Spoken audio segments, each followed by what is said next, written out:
Partnership for Food Protection's Surveillance, Response, and Post-Response Workgroup has completed a project to further strengthen the concepts of an integrated food safety system in the United States.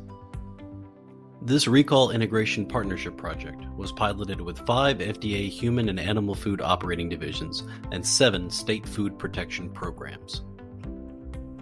These agencies facilitated complex discussions focusing on recalls, increased the understanding of partner responsibilities, and developed preferred methods of communication and collaboration during recall events.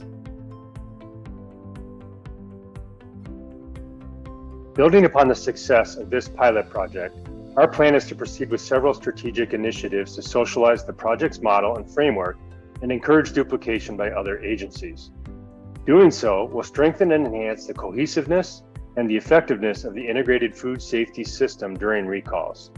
This enhanced partnership benefits not only FDA and state partners, but also industry by supporting a more agile and coordinated joint recall response.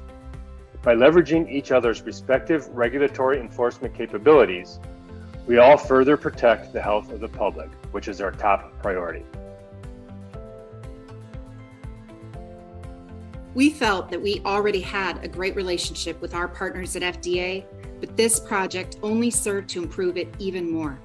The time we dedicated with our colleagues at FDA on the Recall Shadowing Project helped deepen our relationship to be more efficient and effective in our shared mission to protect the public's health. Within the program, the project served to broaden and share knowledge among our staff as well. Your agency can also join the Recall Integration Partnership Project. Download the free project toolkit and get access to all the project resources you need to get started in your jurisdiction. Want to learn more? Visit us on the web using any of the links below.